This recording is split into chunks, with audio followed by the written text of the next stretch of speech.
Hello everyone, स्वागत है आपका। और आज के लेक्चर में हम लोग बात करने वाले हैं पाई के बारे में। पाई की पूरी हिस्ट्री तलाशेंगे, पाई क्या है और इसकी वैल्यूज़ क्यों इतनी इम्पॉर्टेंट है और कब किसने कितनी वैल्यू इसकी कैलकुलेट की, ये सारी बातें हम लोग जानेंगे। ठीक है, आज के इस लेक्चर में। तो लेक्चर का नाम आप देख रहे हो, हमने रखा है brief history of pi. Okay, तो बहुत सारी बातें हैं पाई को लेकर के, लेकिन हम संक्षिप्त में लेकर चलेंगे और मोटा मोटी हर एक बात को कवर करने की कोशिश करेंगे। तो सबसे पहले हम लोग बात करते हैं कि व्हाट इज़ पाई। पाई क्या है? ओके, ये सिंबल है पाई का और फिलहाल हम इस पे बात करें तो पाई है क्या। तो भैया, सर्किल की एक स्पेशल प्रॉपर्टी होती है। वो प्रॉपर्टी क्या है कि आप चाहे कैसी भी सर्किल लो, बड़ा लो, छोटा लो, किसी भी रेडियस का लो, उसका सरकमफ्रेंस और उसके डायमीटर का जो रेशियो होता है, सरकमफ्रेंस समझते हो ना, ये जो लंबाई है ना, ये वाली, ठीक है, ये जो बाहरी घेरा जिसको आप पेरीमीटर भी कह सकते हो, है ना। तो ये जो पेरीमीटर देख रहे हो, ये जो लेंथ ऑफ सर्किल कह सकते हो, बिकॉज सर्किल तो यही होता है ना। तो इसको कहते हैं हम लोग पेरीमीटर। और डायमीटर भी आपको पता होगा, ये जो लॉन्गेस्ट कॉर्ड, सबसे बड़ी जो कॉर्ड है जो सेंटर से पास कर रही है, जो इस सर्किल को दो इक्वल पार्ट में डिवाइड कर रही है, इस सर्कुलर पूरे रीजन को, या फिर आप सर्किल को भी कह सकते हो। तो ये आपका डायमीटर है, ठीक है। तो चाहे सर्किल आप कितना भी बड़ा ले लो या कितना भी छोटा ले लो, एक प्रॉपर्टी यहाँ होल्ड करती है। वो क्या? कि सरकमफ्रेंस और डायमीटर, इन दोनों का जो रेशियो होता है, यानी C/D, वो आपका यहाँ पे कांस्टेंट होता है। ठीक है, ये सर्किल की प्रॉपर्टी है। क्या प्रॉपर्टी है भैया? कि सरकमफ्रेंस और डायमीटर का जो रेशियो होगा वो कांस्टेंट होगा। मतलब एक ही नंबर आएगा, फिक्स चीज़, फिक्स क्वांटिटी, फिक्स नंबर। हर बार कोई भी सर्किल ले लो, बड़ा छोटा किसी भी रेडियस का, उसका सरकमफ्रेंस मेजर करो, डायमीटर मेजर करो, रेशियो लो, हर बार सेम नंबर मिलना है। ये फिक्स चीज़ है, ठीक है। तो ये जो नंबर आ रहा है ना, सरकमफ्रेंस और डायमीटर का रेशियो लेने के बाद जो ये नंबर आ रहा है, इसी नंबर को पाई कहा जा रहा है। बात समझ में आ रही है? इसी नंबर को हम लोग क्या कह रहे हैं? पाई। ठीक है, समझ में आ रहा है? बिकॉज ये जो नंबर आता है ना, ये कुछ non terminating, non repeating decimal type का होता है। मतलब ये आते जाता है, अनंत तक आएगा, ठीक है। इसकी आप एग्जैक्ट वैल्यू बता नहीं सकते हो कि ये क्या है, बस आते जाएगा अनंत तक, है ना। सारे डिजिट्स आते चले जाएंगे, बहुत सारे डिजिट आएंगे, लेकिन किसके बाद क्या आएगा एग्जैक्टली ये आप नहीं बता सकते हो। कुछ रिपीटेशन टाइप का नहीं है इस पर, है ना। तो अनंत तक आपका मिलते चला जाता है, डेसिमल के अनंत प्लेसेस तक इसकी वैल्यू आती है। तो ये बेसिकली ये इरेशनल नंबर है। आपने रेशनल इरेशनल में पढ़ा होगा कि वैसा नंबर जिसका डेसिमल फॉर्म आपका नॉन टर्मिनेटिंग, नॉन रिपीटिंग होता है, वो सब इरेशनल होते हैं। क्योंकि रेशनल का जब डेसिमल फॉर्म निकालते हैं तो या तो वो टर्मिनेट कर जाता है, या फिर वो अगर टर्मिनेट नहीं भी कर रहा है तो कुछ न कुछ रिपीट करता हुआ नज़र आता है, ठीक है। पर जो इरेशनल नंबर होते हैं उनका decimal form non terminating, non repeating होता है। तो ये भी non terminating, non repeating decimals आते हैं, ठीक है। जब इसकी वैल्यू निकाली जाती है तो 3.14 समथिंग समथिंग समथिंग करके अनंत तक आती चली जाती है। तो चूंकि उस नंबर को एग्जैक्टली लिख पाना असंभव है ना, तो उसके लिए एक सिंबल बना दिया गया, क्या? पाई। तो खैर, ये पाई बाद में इंट्रोड्यूस हुआ है, इस पर भी हम लोग बात करेंगे। लेकिन हाँ, ये तय था कि ये जो रेशियो है सरकमफ्रेंस और डायमीटर का, ठीक है, ये रेशियो हमारे काम की चीज़ है। बिकॉज अगर हमको ये रेशियो पता है, क्यों ये काम की चीज़ है उसको समझते हैं। अगर हमको ये रेशियो पता है तो we can calculate circumference of any circle, है ना। किसी भी सर्कल का सरकमफ्रेंस कैलकुलेट किया जा सकता है just measuring diameter of the circle. क्या करना है? बस डायमीटर, देखो, circumference by diameter this constant, it mean circumference equal to what? This constant into diameter. समझ में आ रहा है ना? ठीक है, आप शायद समझे नहीं मेरी बात को, ठीक है। सरकमफ्रेंस और डायमीटर का रेशियो क्या है? पाई, मतलब वो कांस्टेंट, ठीक है, जो आ रहा था। तो सरकमफ्रेंस तो आराम से निकाला जा सकता है, जस्ट पाई इनटू डायमीटर करके, है ना। यानी अगर डायमीटर मेजर कर लिया जाए तो सरकमफ्रेंस कैलकुलेट हो जाएगा। देखो होता क्या, क्यों हम पाई की एग्जैक्ट वैल्यू के पीछे पड़े हुए हैं, क्योंकि अगर पाई एग्जैक्ट नहीं होगा तो फिर सरकमफ्रेंस एग्जैक्ट नहीं आएगा, है ना। देखो प्रॉब्लम क्या है वो समझते हैं। आपके पास अगर कोई स्ट्रेट लेंथ है तो इस स्ट्रेट लेंथ को तो आप स्केल की सहायता से आसानी से मेजर कर सकते हो, है ना। समझ में आ रहा है ना, स्ट्रेट लेंथ है तो उसको आसानी से मेजर किया जा सकता है, जैसे यहाँ पर हम मेजर कर पा रहे हैं, है ना। या फिर आप पढ़ोगे जो बड़े बड़े लेंथ होते हैं स्ट्रेट लेंथ, जैसे कि हमको सन का डायमीटर मापना है या फिर किसी प्लैनेट का डायमीटर मापना है, ठीक है, तो वहाँ भी हम मैथमेटिक्स लगा करके उस स्ट्रेट लेंथ को क्या करते हैं, ईजिली फाइंड कर लेते हैं, ठीक है। बात समझ में आ रही है। स्ट्रेट लेंथ को तो आप स्केल से आसानी से माप सकते हो डायरेक्टली, बट अगर सरकमफ्रेंस मापना है तो कैसे मापोगे। तो आपके दिमाग में आएगा कि भैया एक धागा ले लेते हैं और धागे को इस पर लपेटते हैं, ठीक है। तो ऐसे करके इसको लपेटते हैं, यहाँ कट कर लेते हैं धागे को और फिर उसको सीधा करके इस स्केल पे रखेंगे, ठीक है। अगर इस स्केल पे रखते हैं तो फिर मेजर हो जाएगा कि व्हाट इज इट सरकमफ्रेंस। चलो ये छोटा सर्किल था तो धागे से काम चल गया, लेकिन अगर इस तरह का हो, जैसे कि ये अर्थ है, अगर मुझे अर्थ का सरकमफ्रेंस मापना है तो फिर इतना बड़ा धागा हम कहाँ से लेंगे, समझ रहे हो ना, दिक्कत हो जाएगी, ठीक है। या फिर ये जो आप गैलेक्सी देख रहे हो, ठीक है, इसका अगर पूरा ये मापना है बाहरी घेरा इस तरह का कि कितना लंबा है, तो फिर क्या लग रहा है, क्या यहाँ पे हमारा धागा हेल्प करेगा, नहीं करेगा, है ना।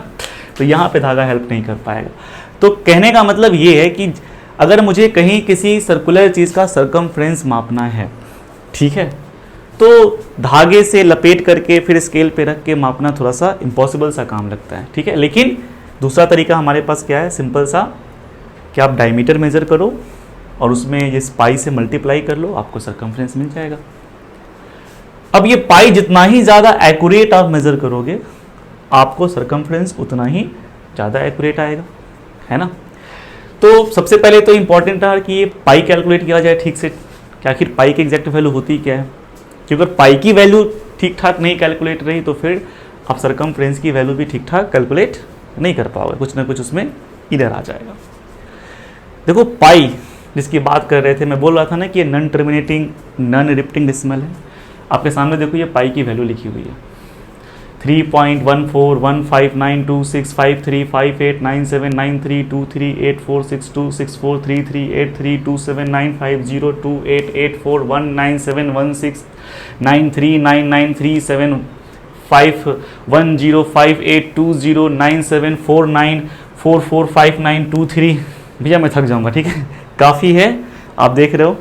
इसके बाद भी है, अनंत तक है, मतलब अगर मैं सारे डिजिट्स को बोलना शुरू करूंगा मेरी लाइफ खत्म हो जाएगी, पर ये डिजिट खत्म नहीं होगा, ठीक है। तो आप देख पा रहे हो कि इसमें कुछ रिपीटेशन टाइप का भी नहीं है कि हाँ भाई इतने डिजिट का ब्लॉक बार बार रिपीट कर रहा है, ऐसा कुछ भी नहीं दिख रहा है। तो this is the non terminating non repeating decimal, so 100% this is an irrational number, okay, ये तो कंफर्म हो ही गया है। खैर, तो ये सारी बातें आपको समझ में आ गई पाई के बारे में। और क्यों पाई इंपॉर्टेंट है, बिकॉज जहाँ भी हमें सरकमफ्रेंस मेजर करना है वहाँ पे मुझे पाई तो चाहिए, ठीक है। छोटे सर्किल में तो चलो आप धागे से काम चला लोगे, धागे से ऐसे घेरा बनाओगे और फिर कट धागे को कट कर लोगे, स्केल के सामने रखोगे, है ना, और आप मेजर कर लोगे। क्लियर है, समझ में आ रहा है ना। लेकिन जब बड़े सर्किल का सरकमफ्रेंस मापना हो तो फिर आपको दिक्कत हो सकती है, ओके। एक काम करते हैं, पाई की वैल्यू हमेशा अलग अलग लोगों ने अलग अलग समय में कैलकुलेट किया है, पर एक बार हम कैलकुलेट करके देखते हैं कि पाई कितना आ रहा है ना। पाई क्या है, पाई सिंपली आपको याद रखना है सरकमफ्रेंस और डायमीटर का रेशियो है। क्लियर है। अच्छा, पाई इरेशनल है ना। अब आप कहोगे सर ये दिखने में पी बाई क्यू की तरह लग रहा है, तो फिर आप इसको इरेशनल क्यों कह रहे हो, है ना, पी बाई क्यू की तरह लग रहा है। तो भैया रेशनल में कंडीशन होता है ना कि पी एंड क्यू क्या होने चाहिए, इंटीजर्स, ठीक है, Q not equal to 0 and P Q should be integers. तो यहाँ दिक्कत क्या होगी वो समझो, अगर आपका डी इंटीजर है तो सी इंटीजर नहीं आने वाला किसी भी सूरत में, और अगर सी इंटीजर है तो फिर डी नहीं आने वाला। मतलब कोई एक जरूर ऐसा होगा जो इंटीजर नहीं होगा। समझ में आ रहा है ना? आप दोनों एक साथ इंटीजर कभी मिलेगा ही नहीं आपको। डी अगर ठीक ठाक लोगे, इंटीग्रल लेंथ लोगे तो सी गड़बड़ हो जाएगा, और अगर आपने इंटीग्रल लेंथ लेके सर्कमफ्रेंस बनाया तो वहाँ डी ठीक ठाक नहीं आएगा। बात समझ में आ रही है? इसलिए भले ही दिखने में पी बाई क्यू के जैसा लगता है, but this is not rational number, this is irrational number. Okay, तो चलिए ध्यान रखना है कि पाई क्या होता है? सर्कमफ्रेंस और डायमीटर का रेशियो होता है, और ये एक इरेशनल नंबर है। अब हम पाई की वैल्यू कैलकुलेट करने की कोशिश करते हैं, ठीक है, कि पाई की वैल्यू कितनी हो सकती है। तो चलिए लेट अस कैलकुलेट पाई। अब देखो आपके सामने मैंने एक बड़ा सा सर्कल बनाया है, और हम लोग करने क्या वाले हैं? इसका डायमीटर मेजर करेंगे, इसका सर्कमफ्रेंस मेजर करेंगे और रेशियो लेंगे, ठीक है। तो फिलहाल हम लोग मापते हैं इसका क्या बोलते हैं, डायमीटर। सबसे पहले डायमीटर ही माप लेते हैं, ठीक है, बिकॉज डायमीटर और सर्कमफ्रेंस के रेशियो लेने का मतलब सिंपल यही हुआ कि आप सर्कमफ्रेंस और डायमीटर का कंपैरिजन करने जा रहे हो, राइट। तो सबसे पहले तो हम डायमीटर मेजर कर लेते हैं। चलो, तो हमने डायमीटर माप लिया। हमने किया क्या? हमने एक धागा लिया, ठीक है, और धागे के एक एंड को यहाँ पकड़ा और दूसरे एंड को यहाँ, और फिर इतना बड़ा धागा कट कर लिया। समझ रहे हो? यानी हमने डायमीटर के लेंथ के बराबर एक धागे को क्या किया है? कट कर लिया। मेरे हाथ में धागा, आप इमेजिन करो कि मेरे हाथ में धागा है और ये धागा बिल्कुल इस डायमीटर के लेंथ के बराबर है। अब हम क्या करने जा रहे हैं कि हम इस धागे को सबसे पहले तो मैं यहाँ पर एक पॉइंट मार्क कर लेता हूँ। इस धागे के एक एंड को यहाँ रखेंगे और इसके ऊपर ऐसे लपेटेंगे, ठीक है। तो फिर ये इतना बड़ा धागा पूरा लेंथ तो कवर कर नहीं पाएगा, इतनी तो गारंटी है ना। तो फिर ये धागा कहीं पे आके ऐसे रुक जाएगा। तो मान लेते हैं ये धागा जब मैंने इसको इसके ऊपर लपेटा तो फिर कुछ यहाँ आके ये रुक गया, ठीक है। मतलब ये जो कर्व लेंथ है, this length is equal to the length of diameter. Okay, again फिर मैंने इस धागे को लिया, फिर एक एंड यहाँ रखा और फिर से इसको ऐसे लपेटा। समझ रहे हो? तो फिर से हम इसको लपेटेंगे, फिर ये जाएगा ऐसे और कहीं जाके ये ऐसे रुक जाएगा। यहाँ से यहाँ तक का लेंथ अगेन इस डायमीटर के लेंथ के बराबर है। क्लियर हो गया? फिर मैंने धागे को उठाया और फिर यहाँ पे जहाँ ये एंड किया था, फिर वहाँ पर धागे का एक एंड रखा और इसके ऊपर ऐसे लपेटा, ठीक है। तो फिर पता चला कि ये ऐसे गया और यहाँ आके रुक गया। मतलब अभी तक मैंने कितना लेंथ मेजर कर लिया, ठीक है, इतना धागे के जरिए, है ना। ये 3 डायमीटर आया यहाँ से यहाँ तक, एक डायमीटर यहाँ, फिर एक और डायमीटर यहाँ से यहाँ, फिर एक और डायमीटर यहाँ से यहाँ। लेकिन ये थोड़ा सा लेंथ जो है ना ये बच गया। समझ लो, 3 बार डायमीटर के लेंथ के बराबर धागा इस पे रखने से, ठीक है, इतना लेंथ तो कवर हो गया, बट ये छोटा सा लेंथ क्या हो गया, रह गया। तो यहाँ से ये तो समझ में आ रहा है कि जो सरकमफ्रेंस है वो 3 इंटू डायमीटर से थोड़ा बड़ा है, क्योंकि ये लेंथ थोड़ा सा बच जा रहा है। यहाँ तक तो भी समझ में आ गया कि जो सरकमफ्रेंस है आपका, this is greater than 3 into what, diameter. आप इसको डायमीटर कह दीजिए, ये पूरा आपका सरकमफ्रेंस है। अच्छा, अगर मैं इसको लिखना चाहूँ तो मुझे कैसे लिखना पड़ेगा? तो circumference equal to 3 into diameter plus this length, है ना। तो फिर ये लेंथ कितना बड़ा है ये भी तो पता होना चाहिए, है ना। तो जब मैं इस लेंथ को इस डायमीटर के लेंथ से कंपेयर करूंगा, ठीक है, तो मुझे पता चलेगा कि ये लेंथ जो है आपका इस डायमीटर के 1/7 लेंथ से थोड़ा सा कम है, एकदम जरा सा कम है, ठीक है। जैसे देखो, आपने यहाँ देखा होगा, मार्क किया होगा कि 1 2 3 4 5 6 और 7। मैंने क्या किया पता, यहाँ पे मैंने डायमीटर को 7 इक्वल पार्ट्स में बांट दिया है, ठीक है, 7 इक्वल पार्ट में बांट दिया है। तो हर एक छोटा सा पार्ट जो है ना पूरे डायमीटर का 1/7 है, यानी दिस लेंथ इज d/7।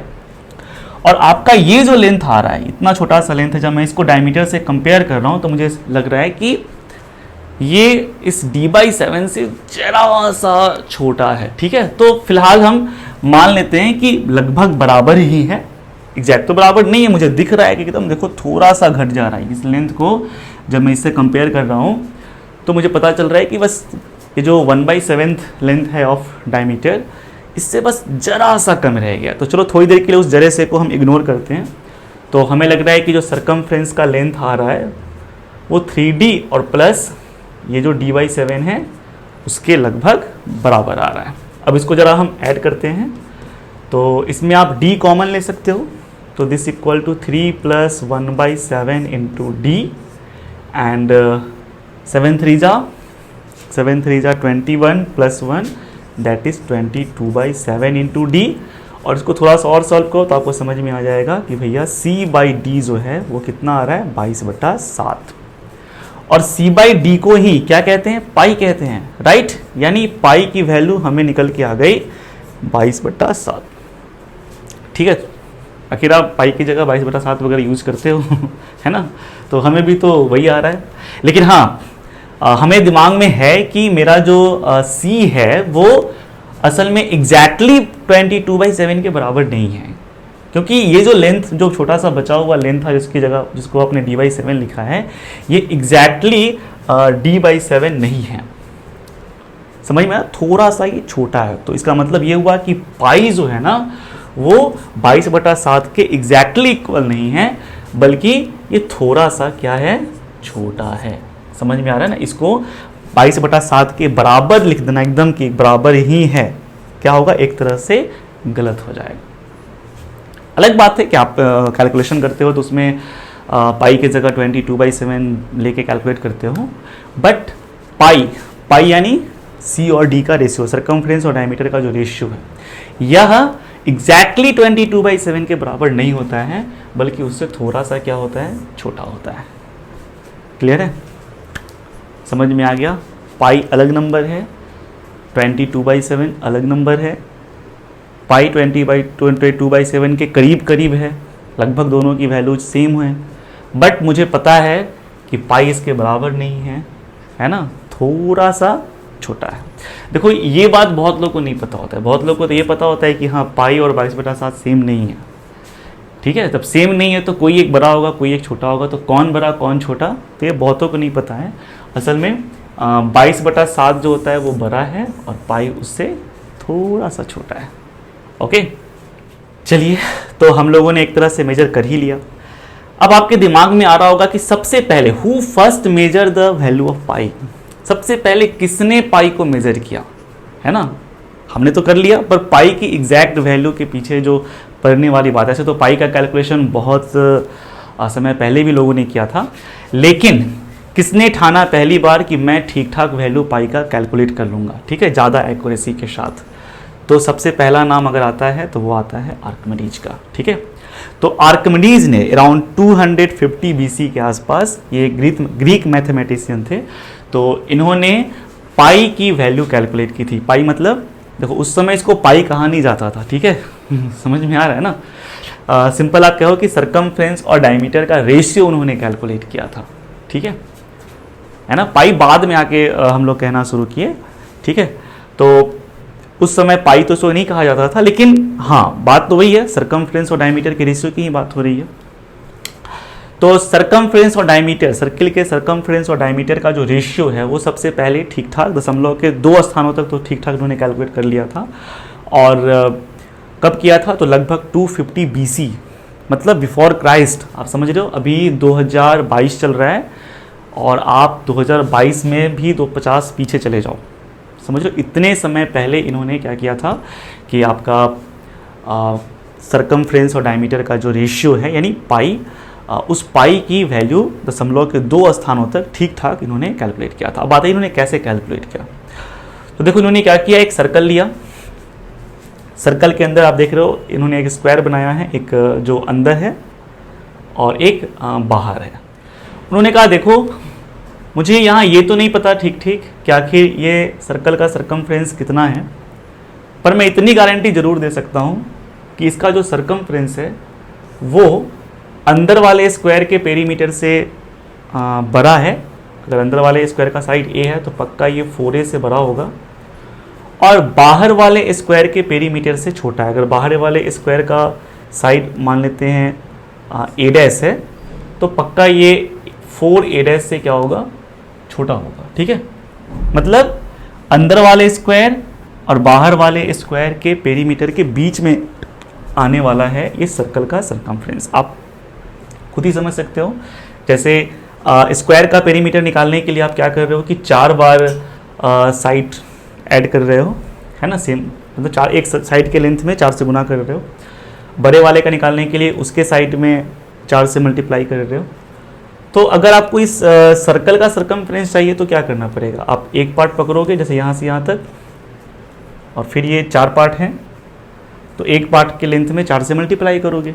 अब चूंकि आप देख पा रहे हो कि यहाँ जो ये 1 पार्ट का लेंथ है वो इससे बड़ा है और इस बड़े वाले से छोटा है, तो 100% जब हम कंप्लीट लेंथ की बात करेंगे, ठीक है, complete length of circle, complete length of small square, complete length of this large square, तो 100% ये जो कंप्लीट लेंथ यानी सरकमफ्रेंस है वो इस अंदर वाले स्क्वायर के पेरीमीटर से बड़ा होगा और बाहर वाले स्क्वायर के पेरीमीटर से छोटा होगा। ठीक है, मतलब यहाँ पर एक आइडिया लग गया कि सरकमफ्रेंस क्या आने वाला है, तो इस 2 लेंथ के बीच में ही कुछ आने वाला है। ठीक है, ये तो कंफर्म हो गया। चलिए, सरकमफ्रेंस क्यों निकालने के पीछे पड़े हैं, क्योंकि सरकमफ्रेंस मेजर कर लिया, डायमीटर मेजर कर लिया, बस हो गया, मेरी प्रॉब्लम सॉल्व हो गई। जैसे यहाँ पर डायमीटर क्या आने वाला है, इस बड़े से स्क्वायर का जो लेंथ है this is equal to the diameter of the circle. Okay, तो सिंपली सरकमफ्रेंस डायमीटर मेजर कर लिया, तो फिर उसका जो रेशियो आने वाला है दैट इज पाई। ओके, चलिए, तो फिर उन्होंने पहले तो 4 साइड से शुरुआत की, फिर उन्होंने 6 साइड लिया। ठीक है, इसमें कितने साइड्स हैं, मैंने 8 लिख दिया, ये गड़बड़ है, ये 8 नहीं है, असल में यहाँ पर 6 ही है। ठीक है, तो 6 साइड्स आप देख पा रहे हो, 1 2 3 4 5 6, फिर उन्होंने 6 साइड का एक पॉलीगॉन अंदर बनाया और फिर बाहर से 6 साइड्स का बनाया। ठीक है, जो बाहर से इसके सारे साइड उस सर्कल को टच कर रहे हैं। तो यहाँ भी वही बात होगी कि ये जो सरकमफ्रेंस है सर्कल का वो इस अंदर वाले पॉलीगॉन के पेरीमीटर और बाहर वाले पॉलीगॉन के पेरीमीटर के बीच में आने वाला है। ठीक है, फिर उन्होंने साइड्स की संख्या बढ़ानी शुरू की। ठीक है, उसके बाद उन्होंने 8 लिया, यहाँ पे 8 होना चाहिए। ठीक है, देख लेते हैं 8 या 10 है, काउंट कर लेते हैं, 1 2 3 4 5 6 7 8 9 10, नहीं 10 है। ठीक है, तो 8 लिया, फिर 10 लिया। ठीक है, तो जैसे यहाँ पर 10 साइड का पॉलीगॉन लिया। अब आप देख पा रहे हो कि यहाँ पर भी आप कह सकते हो कि जो सरकमफ्रेंस है वो इस अंदर वाले पॉलीगॉन और बाहर वाले पॉलीगॉन के पेरीमीटर के बीच में आ रहा है। देखो, जैसे जैसे हम साइड बढ़ा रहे हैं ना, वैसे वैसे पेरीमीटर की जो वैल्यू है वो मुझे बहुत ज़्यादा अच्छे ढंग से समझ में आ रही, क्योंकि पहले तो आप गैप ज़्यादा दिखता था। ठीक है, 4 साइड वाले पॉलीगॉन के वाले केस में आपने देखा कि वहाँ गैप ज़्यादा था, वहाँ अंतर बहुत ज़्यादा था। बड़े वाले साइड का पेरीमीटर और बड़े और छोटे साइड के पेरीमीटर के स्क्वायर के बीच जो गैपिंग है वो बहुत ज़्यादा है, और आपका कहना है कि सरकमफ्रेंस उन्हीं के बीच में कहीं है, तो वहाँ सरकमफ्रेंस ज़्यादा एक्यूरेट हम नहीं बता पा रहे, वहाँ बहुत ज़्यादा एरर आ रहा है। पर अभी सरकमफ्रेंस के मेजरमेंट में एरर कम होता चला जा रहा है। आप देख पा रहे हो जैसे जैसे हम साइड बढ़ा रहे हैं अब ज़्यादा एक्यूरेट आने की संभावना है। बहुत कम गैप रह गया है lower bond and upper bond, मतलब लोअर बॉन्ड का मतलब नीचे वाली वैल्यू और ऊपर वाली जो वैल्यू है जिसके बीच में हमारा ये सरकमफ्रेंस लाई कर रहा है, ये गैप अब जो है ना बहुत कम रह गया है, कमता चला जा रहा है। थोड़ा साइड और बढ़ाते हैं।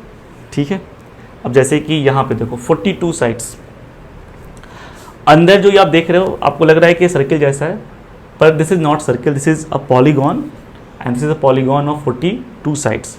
फिर बाहर भी आपको एक सर्किल जैसा दिख रहा है, पर ये सर्किल नहीं है, ये भी पॉलीगॉन है, this is also polygon of 42 sides. But अच्छा हाँ, हमारी जो सर्किल है वो इसी 2 पॉलीगॉन के बीच में है, तो 100% हमारा जो सर्किल का जो सरकमफ्रेंस होगा इस दोनों पॉलीगॉन के पेरीमीटर के बीच में कहीं लाई करेगा। ओके, पर अब ज़्यादा कुछ बहुत ज़्यादा एक्यूरेट तक हम लोग पहुँच गए हैं। ऐसे ही करते करते जैसे आप 42 देख रहे हो, धीरे धीरे बढ़ाते बढ़ाते आपके जो आर्किमिडीज थे, इन्होंने 96 साइडेड रेगुलर पॉलीगॉन तक नहीं आपका कंस्ट्रक्शन किया, जो भी करना था किया, और फाइनली उन्होंने पाया कि जो रेशियो आ रहा है, जो सर्कमफ्रेंस और डायमीटर का जो रेशियो आ रहा है, वो इन दो नंबरों के बीच में आ रहा है। कौन सा दो नंबर? तो 223/71 और 22/7 के बीच में कहीं आ रहा है। ठीक है, मतलब जब उन्होंने सर्कमफ्रेंस मेजर किया, डायमीटर के साथ उसका रेशियो निकाला, तो फाइनली उन्हें जो मिला, जो रेशियो सर्कमफ्रेंस और डायमीटर का, वो इन दो नंबरों के बीच में आ रहा है। देख रहे हो क्या? तो 223/71 एंड 22/7।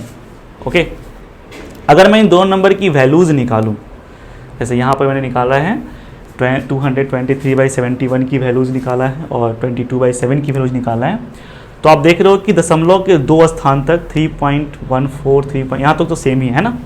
तो दो स्थानों तक तो इनके डिजिट सेम है, बाकी जाके फिर अलग अलग हो जा रहे हैं, और हमारा पाई इन्हीं के बीच में है। तो इतनी तो गारंटी है कि पाई की वैल्यू 3.14 समथिंग है, मतलब 1/4 तक तो हम श्योर हो गए कि इतना तो जरूर होगा। इसके बाद क्या होगा भले ही हम ठीक ठाक नहीं बता पा रहे हो, बट 2 डिजिट तक तो हमने ठीक ठाक पाई की वैल्यू क्या कर ली, कैलकुलेट कर ली। मतलब ये आर्किमिडीज ने कैलकुलेट किया था, अंदर पॉलीगॉन बाहर पॉलीगॉन कंसीडर करके। ठीक है, तो ये आर्किमिडीज का मेथड था। उन्होंने 250 BC में ही, सोचो आज से कितने साल पहले, 250 BC में ही पाई की ये वैल्यू फाइंड कर ली थी, है ना। खैर समय बीतता गया और उसके बाद इंडिया में भी हमारे हुए आर्यभट्ट। ओके, तो आर्यभट्ट जो इंडियन मैथमेटिशियन हैं, और इन्होंने दशमलव के 4, ऐसे देखा जाए तो 3 ही हुए, लेकिन आप 4 भी बोलते हो, कोई 4 बोलता है कोई 3 बोलता है, पर दशमलव के 3 स्थानों तक, कहीं के आपको 4 लिखा हुआ मिल जाएगा, तो 4 स्थानों तक भी लोग कह देते हैं कि हाँ ठीक ठाक कैलकुलेट कर लिया, बट मेरे हिसाब से 3 स्थान तक है। 3.141 है ना, 6 मैच नहीं कर पा रहा है, राउंड ऑफ करने पर आ रहा है, पर कुछ लोग कहते हैं कि नहीं ये भी चलो काउंट कर सकते हो, है ना। लेकिन दशमलव के 3 स्थानों तक इन्होंने शुद्ध पाई की जो वैल्यू है वो इन्होंने कैलकुलेट की। देखो कब कैलकुलेट किया था, इनका जो जीवन काल है 476 AD से 550 AD, मतलब ये जीसस के बाद का जो समय है, यानी कॉमन एरा में आप चले आइए, तो लगभग 500 कॉमन एरा के आसपास इन्होंने दशमलव के 4 या 3 ही बोलो, 3 शुद्ध स्थानों तक इन्होंने पाई की एग्जैक्ट वैल्यू कैलकुलेट की थी। और इसके बाद ये क्रम रुका नहीं, है ना, फिर उसी समय के आसपास या उनसे पहले कह दो, बिकॉज इनका देखो ये हैं आपके जू कॉन्जगी, है ना। तो जू कॉन्जी जो हैं ये चाइनीज़ मैथमेटिशियन है, ठीक है, एस्ट्रोनॉमर है, मैथमेटिशियन, पॉलिटिशियन, इन्वेंटर, राइटर, है ना। इनका जीवन काल है 429 AD से 500 AD। तो ये आप कह सकते हो कि आर्यभट्ट से थोड़े पहले वाले हैं, ठीक है। आर्यभट्ट का आप देख लो, ये 476 AD से 550 AD के आसपास इनका जीवन काल रहा है। तो ये उसके आसपास या उसी के पहले जो कह लो, नहीं आपके पास आसपास भी ले सकते हो। तो इन्होंने भी क्या किया था, पाई का वैल्यू कैलकुलेट किया था इंडिपेंडेंटली, मतलब ऐसा नहीं था कि वो उनसे इंस्पायर होकर उन्हें कैलकुलेट किया। इन्होंने अपना इंडिपेंडेंटली कैलकुलेट किया दशमलव के 7 शुद्ध स्थानों तक। ऐसे कहीं कहीं 7 लिखा होता है, पर मेरे हिसाब से 6 ही तक है। इन्होंने बताया कि पाई की जो वैल्यू है, यानी पाई मतलब समझ लो सर्कमफ्रेंस डायमीटर का जो रेशियो होता है, उसकी वैल्यू इन 2 नंबरों के बीच में कहीं लाई करती है। तो फिर आप देख पा रहे हो, जब ये कंफर्म हो गया कि इन दोनों के बीच में लाई कर रही है, तो दशमलव के 6 स्थानों तक तो हम पूरी तरह से कंफर्म है। 3.141592 देखो यहाँ भी है, 3.141592 यहाँ भी है, ठीक है। तो 6 स्थान तक तो कंफर्म हो गया कि यही है, लेकिन इसके बाद के जो डिजिट्स हैं वो पूरी तरह से श्योर नहीं है कि क्या है, बट इन्होंने 6 स्थानों तक कैलकुलेट किया था, और लगभग 800 या 1000 साल आप बोल सकते हो कि इनका दबदबा बना रहा। इनका दबदबा बना रहने का मतलब हो गया कि फिर किसी ने इसके आगे डिजिट तक पाई का शुद्ध मान कैलकुलेट नहीं किया। लेकिन जब इंटीग्रेशन वगैरह आ गया, इन्फानाइट सीरीज वगैरह हम आ गया लगभग 17वीं शताब्दी के आसपास, जैसे लेबनीज आए, न्यूटन आए, तो फिर हमें एक सीरीज हाथ लगी, है ना। जैसे ये वाली सीरीज आप देखो, 1 minus 1/3 plus 1/5 minus 1/7 plus so on. ये जो सीरीज आप देख रहे हो, ठीक है, ये इन्फिनाइट सीरीज है ना, इसको कहा जाता है लेबनिज सीरीज, ठीक है। और ग्रिगोरी सीरीज भी कह सकते हो। असल में ग्रिगोरी सीरीज जो होता है वो tan इनवर्स का एक्सपेंशन होता है, वो भी इन्फिनाइट सीरीज ही है, पर उसमें जब हम x के जगह 1 रखते हैं तो फिर ये सीरीज हमको प्राप्त हो जाती है, ठीक है। तो आप इसको कह सकते हो लेबनीज या ग्रिगोरी सीरीज कह सकते हो। बेसिकली ये लेबनीज सीरीज के नाम से जाना जाता है। तो लेबनीज का ये फॉर्मूला जो सीरीज है, देख लो, जब इसका सम कैलकुलेट किया गया तो पता है कितना आ रहा है, ये π/4 आ रहा है, समझ लो। ये सीरीज कैसा है देख रहे हो, 1 से शुरू है, उसके बाद अल्टरनेट जा रहा है यहाँ पे प्लस माइनस, है ना, minus plus minus plus minus ऐसे। और यहाँ नीचे देखो सभी ऑड नंबर है, आप चाहो तो इस 1 के नीचे भी देख सकते हो 1/1, तो ये नीचे केवल ऑड दिख रहे हैं, 1 3 5 7 9 ऐसे ही चला जा रहा है। 1 minus 1/3 plus 1/5 minus 1/7 plus 1/9 minus 1/11 ऐसे करते चलाएगा इनफाइनाइट टर्म तक। तो जब इस इन्फिनिट सीरीज का जब सम निकाला गया तो पता चला है कि इसकी वैल्यू तो भैया π/4 आ रही है। यानी हम लोग इस सीरीज की मदद से, इस रिलेशन की मदद से भी पाई की वैल्यू ठीक ठाक कैलकुलेट कर सकते हैं। समझ में आ रहा है? तो यहाँ से भी हमें पाई की वैल्यू मिलने लगी, वो जो पॉलीगॉन बना करके और तब मेजरमेंट करने वाली जो बात थी, तो अब ऐसा कुछ नहीं, हम यहाँ से भी पाई निकाल सकते हैं। और ये आपका पाई फार्मूला बन गया, लेबनीज का फार्मूला, नहीं, लेबनीज फार्मूला फॉर पाई।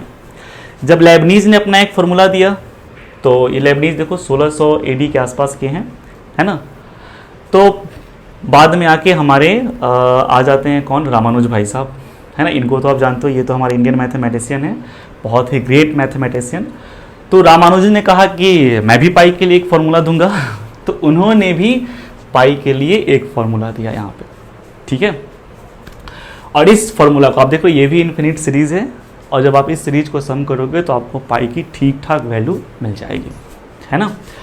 अगर मैं इस सीरीज का केवल पहला टर्म ही लेता हूँ, मतलब सीरीज में इन्फिनिट टर्म है, और फर्स्ट टर्म के लिए आपको यहाँ पे क्या करना पड़ेगा, k के जगह पे 0 पुट करना पड़ेगा। देखो k के जगह 1, फिर k के जगह 2, k के जगह 3, k के जगह 4 रखते चले जाओ और सबको ऐड करते चले जाओ, है ना। तो पूरा का पूरा सीरीज मिल जाएगा आपको, है ना। सिग्मा लगाओ ना, सिग्मा का मतलब होता है, इसको सिग्मा पढ़ते हैं, जो बच्चे नए हैं नहीं जानते हैं कि ये नोटेशन क्या है, तो उनके लिए मैं थोड़ा सा बता देता हूँ, ठीक है, कि ये जो नोटेशन है इसको सिग्मा कहा जाता है, ठीक है। और इसका सिंपल मतलब होता है सम। और अगर लिखा हुआ है कि सिग्मा k बराबर 0 से k बराबर इन्फिनिटी, ऐसा करके लिखा हुआ है, इसका मतलब ये हुआ कि आपको ये जो एक्सप्रेशन दिख रहा है, इसमें k के जगह एक बार 0 पुट करना है, फिर जो आया प्लस k के जगह 1 पुट करना है, फिर जो आया प्लस, फिर k के जगह 2 पुट करना है, फिर जो आया प्लस, ऐसे करते चले जाना है। समझ में आ रहा है ना, ठीक है। और फिर उसको ऐड करना है, उस सम में इससे मल्टीप्लाई होना है, ठीक है। वो पूरा ऐड करने के बाद जो आएगा उसमें आपको इससे मल्टीप्लाई करना है। तो है तो इसमें इनफाइनाइट टर्म, क्योंकि आप 0 से शुरू करोगे, 1 2 3 4 5 रखते रखते अनंत तक रखते जाना है, तो ये तो इन्फिनिट सीरीज बन जाएगी, है ना। तो अगर इस सीरीज को सॉल्व किया जाए, सम किया जाए, तो आपको पाई की ठीक ठाक वैल्यू जो है वो मिल जाएगी, पाई की एग्जैक्ट वैल्यू आपको यहाँ से मिलने वाली है, ठीक है। लेकिन फिलहाल मैं यहाँ पे से केवल फर्स्ट टर्म ले रहा हूँ, है ना। फर्स्ट टर्म लेने का मतलब मैंने बाकी टर्म को इग्नोर कर दिया और k के जगह 0 रखा, जो आया बस उसी को मैं ले रहा हूँ। तो अगर मैं k के जगह यहाँ 0 रखूँ, जरा सोचो क्या आने वाला है, ठीक है। पाई इनवर्स का मतलब हुआ 1/पाई, है ना। पावर जो माइनस होता है ना, इसका मतलब होता है 1/। तो 1/पाई की जो वैल्यू है वो निकल के यहाँ आ रही है कितना, √8/9801 इंटू, अब यहाँ पर तो अनंत टर्म है, लेकिन मैं सिर्फ फर्स्ट टर्म ले रहा हूँ, यानी k के जगह 0 पुट करो, वो आपका पहला टर्म होगा, बस उसी को लेना है। उसके बाद जो टर्म्स आ रहे हैं 1 2 3 4 रखने से, उसको मैं इग्नोर कर रहा हूँ।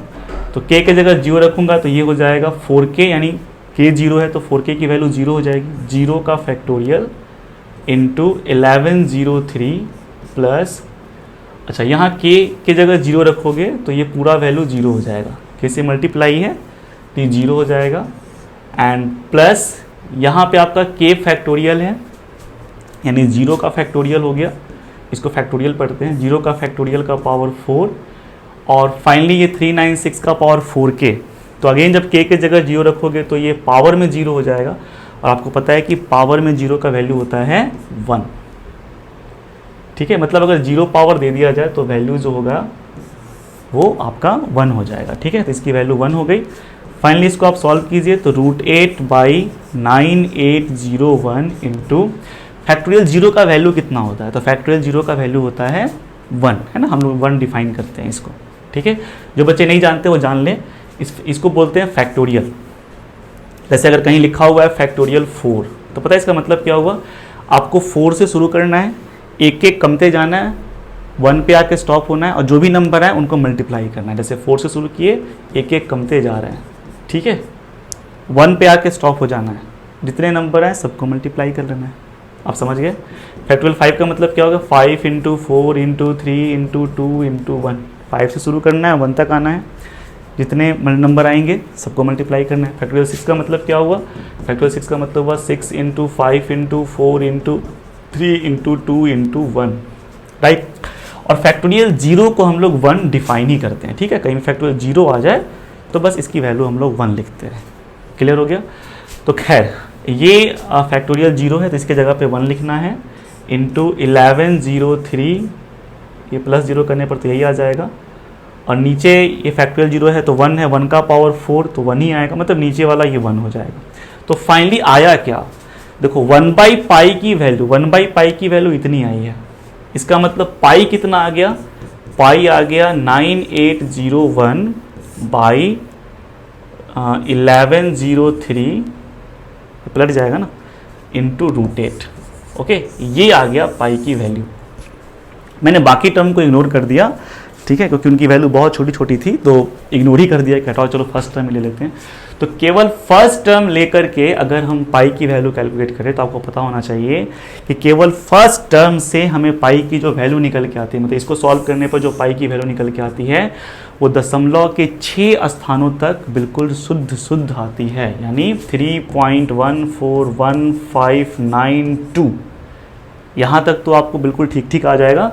उसके बाद के जो डिजिट्स हैं भले ही कुछ गड़बड़ आ रहे हो, सही नहीं आ रहे हैं, लेकिन दशमलव के 6 स्थानों तक ये शुद्ध वैल्यू दे रहा है। मतलब केवल फर्स्ट टर्म लिया तब, अगर मैं और भी टर्म ऐड करता जाऊँ तो फिर ये आगे और भी सही मिलते चले जाएंगे, नहीं, और आगे 8 डिजिट तक, 10 डिजिट तक, 12 डिजिट, 15 डिजिट, 16 डिजिट, समझ में आ रहा है ना। यानी जितने ज़्यादा टर्म्स मैं लेकर ऐड करके पाई निकालूंगा, पाई की वैल्यू उतने दशमलव के उतने ज़्यादा स्थानों तक, है ना, शुद्ध आएगा।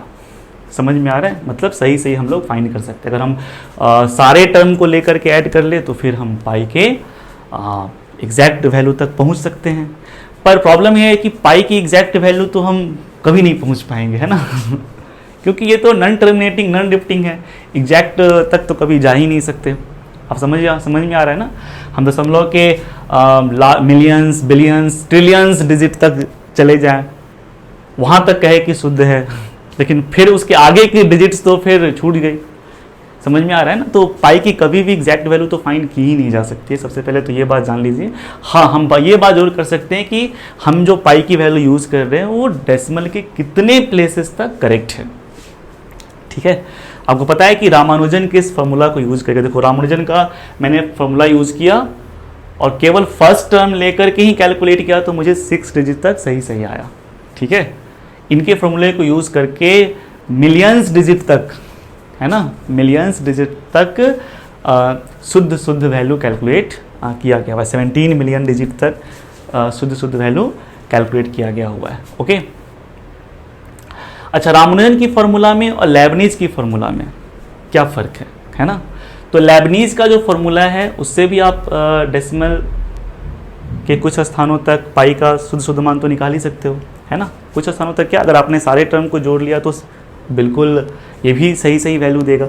ठीक है, लेकिन रामानुजन का फॉर्मूला जहां 1 स्टेप में केवल फर्स्ट टर्म लिया और सॉल्व कर लिया, ठीक है, उससे हमें दशमलव के 6 स्थानों तक पाई का शुद्ध मान मिल जा रहा है। वहीं लेबनीज के फॉर्मूला अगर हम यूज करें और यहाँ से पाई का मान निकालना चाहें तो दशमलव के 6 शुद्ध स्थानों तक मान निकालने के लिए मुझे इस सीरीज का 5 मिलियन टर्म्स लेना पड़ेगा। समझ रहे हो, यानी 50 लाख टर्म को लेकर के जब हम जोड़ेंगे तब जाके जो हमें पाई की वैल्यू आएगी वो दशमलव के 6 स्थानों तक शुद्ध होगी। समझ में आ रहा है? तो आप समझ सकते हो कि रामानुजन का फॉर्मूला लेबनिज के फॉर्मूला से कितना ज़्यादा पावरफुल है। ठीक है, अब यहाँ आप 5 मिलियन टर्म्स लेकर ऐड करो तो आपको पता चलेगा कि हाँ पाई की वैल्यू जो है वो इतनी आ रही है। वो भी पूरी सही नहीं आएगी क्योंकि आप बहुत सारे टर्म तो छोड़ रहे हो। दशमलव के 6 स्थानों तक शुद्ध आएगा। ठीक है, तो यहाँ आपको दशमलव के 6 स्थानों तक शुद्ध पाई की वैल्यू फाइंड करने के लिए 5 मिलियन टर्म्स को ऐड करना पड़ रहा है, जबकि वही रामानुजन का फॉर्मूला आपका 1 स्टेप में ही आंसर बता देता है दशमलव के 6 शुद्ध स्थानों तक। ओके, तो रामानुजन ने जो फॉर्मूला दिया था, आप केवल फर्स्ट टर्म को भी याद रख सकते हो कि हाँ रामानुजन के फॉर्मूला के हिसाब से पाई की वैल्यू हुई 9801 डिवाइडेड बाई 103√8। ठीक है, इसको सॉल्व करने से दशमलव के 6 स्थानों तक शुद्ध वैल्यू मिल जाता है। अगर पूरा चाहिए तो आपको इस पूरे सीरीज को सॉल्व करना पड़ेगा। ठीक है ना, जितने ज़्यादा टर्म लेते जाइएगा उतना ज़्यादा डिजिट तक आपको आएगा। ठीक है, अब दशमलव के 6 शुद्ध स्थानों तक भी अगर हम पाई की वैल्यू कैलकुलेट कर लेते हैं और फिर हम इस अर्थ का सरकमफ्रेंस फाइंड करते हैं तो वो भी 1 metre accuracy, within 1 metre accuracy के साथ आएगा। मतलब समझ में आ रहा है? मतलब जो ईरर होगा वो 1 मीटर से ज़्यादा नहीं होगा। 1 मीटर ज़्यादा का मतलब बस इतना ही लेंथ का फ़र्क पड़ेगा। मतलब आप पूरे अर्थ का सरकमफ्रेंस माप लिए, अगर थोड़ा बहुत कम ज़्यादा हुआ भी तो फ़र्क जो आया वो बस इस 1 मीटर लेंथ का ही होगा, अधिक से अधिक, इससे ज़्यादा नहीं होने वाला है। समझ पा रहे हो? पूरे अर्थ का आप सरकमफ्रेंस मेजर कर लिए विदिन 1 मीटर एक्यूरेसी, तो ये बहुत बड़ी बात हो गई। बात समझ में आ रही? तो अगर मैंने और ज़्यादा डिजिट तक सही वैल्यू लिया पाई का, ठीक है, तब तो और ज़्यादा एक्यूरेसी बढ़ जाएगी, तो ये भी कम नहीं है। चलिए, यहाँ पे ये जो भाई साहब आप देख रहे हो, इनका नाम है गॉस्पर। ओके, तो इन्होंने 17 मिलियन डिजिट, मैंने कहा था ना कि रामानुजन का फॉर्मूला यूज करके 17 मिलियन डिजिट तक पाई की वैल्यू कैलकुलेट की गई है, शुद्ध एकदम सही है ना। और ये गॉस्पर साहब इन्होंने कब कैलकुलेट किया था? ये इन्होंने कैलकुलेट किया था शायद, यहाँ पे ईयर तो लिखा हुआ नहीं है, आई थिंक 19 लिखा हुआ है, 1986। ओके, तो 1986 में इन्होंने रामानुजन का ही फॉर्मूला यूज करके 17 मिलियन डिजिट तक इन्होंने क्या किया? वैल्यू कैलकुलेट किया। ठीक है, ऐसे कुछ लोग कहते हैं कि इन्होंने रामानुजन के फॉर्मूला से पहले ही कैलकुलेट कर लिया था, लेकिन जब इन्होंने रामानुजन का फॉर्मूला यूज करके कैलकुलेट किया तो फिर यहाँ से वो भी समझ में आ गया कि रामानुजन का दिया हुआ फॉर्मूला कितना सही है। ठीक है, फिर ये जो सिंबल पाई के बारे में बात हो रही है, मैं बार बार सरकमफ्रेंस और डायमीटर के रेशियो को पाई कह रहा हूँ, और आपको सुन के ऐसा लगता होगा कि शायद सदियों से हम इसे पाई बुलाते आ रहे हैं, पर ऐसा नहीं है। पहली बार जो पाई सिंबल का यूज़ किया गया था सरकमफ्रेंस और डायमीटर के रेशियो के लिए, तो वो यूज़ किसके द्वारा किया गया? विलियम जोन्स के द्वारा किया गया था इन 1706। ये है विलियम जोन्स भाई साहब, है ना। इन्होंने ही सबसे पहले पाई सिंबल जो है वो यूज़ किया। ठीक है, कब किया था? 1706 में। मतलब उससे पहले हम C/D को पाई नहीं बुलाते थे। ठीक है, और उसका जो सिंबल है ये यूज़ नहीं होता था। अच्छा ठीक है, ये सिंबल कहाँ से आया, कैसे इनके दिमाग में आया होगा? अगर ये हम जानना चाहें तो हम एक काम कर सकते हैं, हम गूगल ट्रांसलेटर पे जाते हैं और वहाँ टाइप करते हैं सरकमफ्रेंस। ठीक है, तो उसका जो ग्रीक ट्रांसलेशन आता है वो पेरीफेरिया आता है। आप जाके गूगल ट्रांसलेटर पे सर्च कर सकते हो। जैसे ही आप सरकमफ्रेंस टाइप करोगे और इधर ग्रीक है अगर आपका लैंग्वेज सेलेक्ट, तो वहाँ पेरीफेरिया करके आएगा, और इस पेरीफेरिया का जो पहला लेटर है आप देख रहे हो पाई है।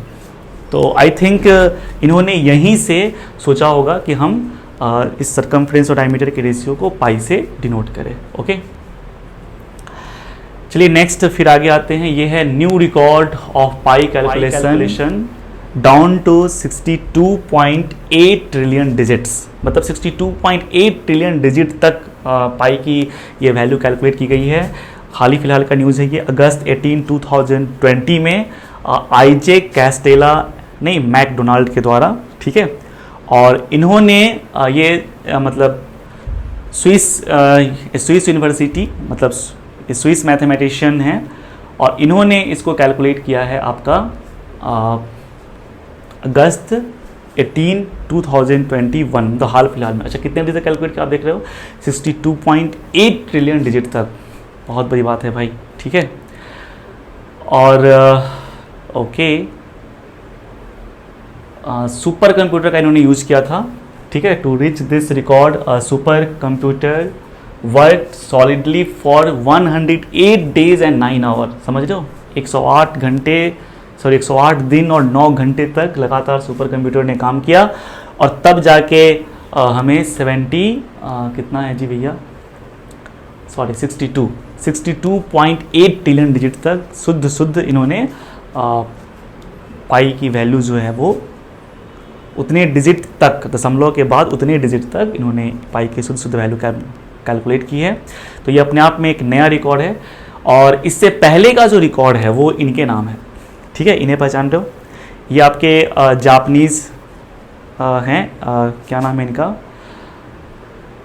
एमा हारुका, ठीक है। तो एमा हारुका जो हैं, इन्होंने, ये गूगल में काम करते थे, तो इन्होंने क्या किया, गूगल क्लाउड्स वगैरह इन सब का इस्तेमाल करके 71.4 ट्रिलियन डिजिट तक इन्होंने कैलकुलेट किया था इन 2000 आई थिंक 19 में ही, यस 2019, तो 2019 में इन्होंने कैलकुलेट कर लिया था, ठीक है। तो इन्हें गिनीज बुक ऑफ रिकॉर्ड में जो है, वर्ल्ड रिकॉर्ड जो होता है उसमें इस चीज़ को शामिल भी किया गया था, ठीक है। और इस रिकॉर्ड को जो हमारे ये मैकडोनाल्ड साहब हैं, ठीक है, इन्होंने ब्रेक कर दिया, और इन्होंने 62.8 ट्रिलियन डिजिट तक जो है डेसिमल के बाद इतने डिजिट तक पाई का शुद्ध मान कैलकुलेट कर लिया। ओके, तो अब नया रिकॉर्ड यहाँ बन चुका है। और खैर, अगर मैं बात करूँ कि 2019 में जो एमा हुरेका ने जो कैलकुलेट किया था, ठीक है, पाई की वैल्यू, तो उन्हें कितना समय लग गया था, तो उन्हें लगा था 121 दिन, है ना, कंप्लीट करने में, और उन्होंने 25 वर्चुअल मशीन्स और 170 टेराबाइट डाटा इस्तेमाल किया था, ठीक है। 170 टेराबाइट, गीगाबाइट होता है ना, तो मेगा, गीगा, उसके बाद आता है टेरा, ठीक है, आई थिंक वही होता है ना, मेरा जीजा तेरा सही है, हम लोग ऐसे ही याद रखते थे, मेगा के बाद गीगा, गीगा के बाद टेरा आता है। टेरा का मतलब समझते हो, जैसे कि 1024 मेगाबाइट बन जाता है 1 गीगाबाइट, ओके, तो 1024 गीगाबाइट बन जाएगा 1 टेराबाइट, और उस तरफ से 170 टेराबाइट जो डाटा है वो यहाँ पर इस्तेमाल हुआ है केवल पाई की वैल्यू को कैलकुलेट, मतलब लिखने में, ओके। एंड ये जो डाटा कितना बड़ा है, अगर मैं 170 टेराबाइट डाटा को कंपेयर करूँ कि कितना बड़े साइज का फाइल हो गया, तो भैया ये जो लाइब्रेरी ऑफ कांग्रेस है, ठीक है, ये वर्ल्ड की सबसे बड़ी लाइब्रेरी है, ठीक है, अमेरिका की है, और इस लाइब्रेरी में दुनिया के हर एक तरह के मिलियंस बुक्स हैं, रिकॉर्डिंग है, फोटोग्राफ है, न्यूज़पेपर है, मैप्स है, मनुस्क्रिप्ट्स है, सबका कलेक्शन है, ठीक है। तो एक वर्ल्ड की सबसे मतलब सबसे बड़ी, पता नहीं सबसे बड़ी है या नहीं, आप गूगल पे जाके सर्च करना, बट ये सबसे लार्जेस्ट आप कह सकते हो, मतलब लार्जेस्ट लाइब्रेरियों में से एक है ना। The library of Congress is the largest library in the world, सबसे बड़ी लाइब्रेरी है, ठीक है। तो उसमें जितने भी किताबें और न्यूज़पेपर, फोटोग्राफ्स, मैन्युस्क्रिप्ट्स कलेक्ट करके रखे गए हैं, वो सब चले आएंगे, समझ में आ रहा है, वो सारे समा जाएंगे केवल पाई की वैल्यू जो लिखी गई है जितने डिजिट तक, उतने में। अब समझ में आ रहा है कहाँ तक हम लोग शुद्ध कैलकुलेट कर चुके हैं। ऐसे सुनने में तो बस थोड़ा छोटा सा लगता है कि हाँ क्या, बस कितना अच्छा 31.4 टेराबाइट, सॉरी ट्रिलियन तक, इतना ही, बट ये कितना बड़ा है आप समझ सकते हो, ठीक है, कि पूरी की पूरी लाइब्रेरी इसमें समा जा रही है ना। पाई पे तो चर्चा हो गई, पाई के इतने सारे डिजिट्स जो तक कैलकुलेशन जो हुआ है, जो रिकॉर्ड्स बने, उस पर भी हम लोगों ने चर्चा कर लिया।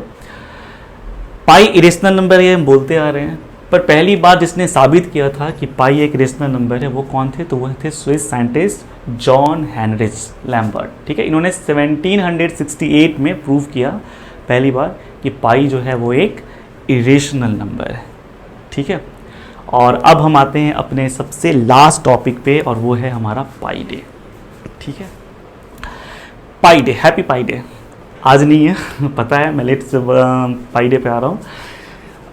असल में ये पाई डे मनाया कब जाता है, तो भैया पाई की जो वैल्यू आप लिखते हो डेसिमल में तो क्या आता है 3.14। तो ये जो 3 है ना, ये आप मंथ हो गया, और ये 14 यानी 14 ये जो हो गया ये डेज, यानी 14 मार्च, थर्ड मंथ ऑफ, मतलब 14 लेना है, 14 डे लेना है, 14th day of third month आप कह सकते हो। तो कहने का मतलब 14 मार्च हुआ। ओके, तो 14 मार्च को मनाया जाता है पाई डे।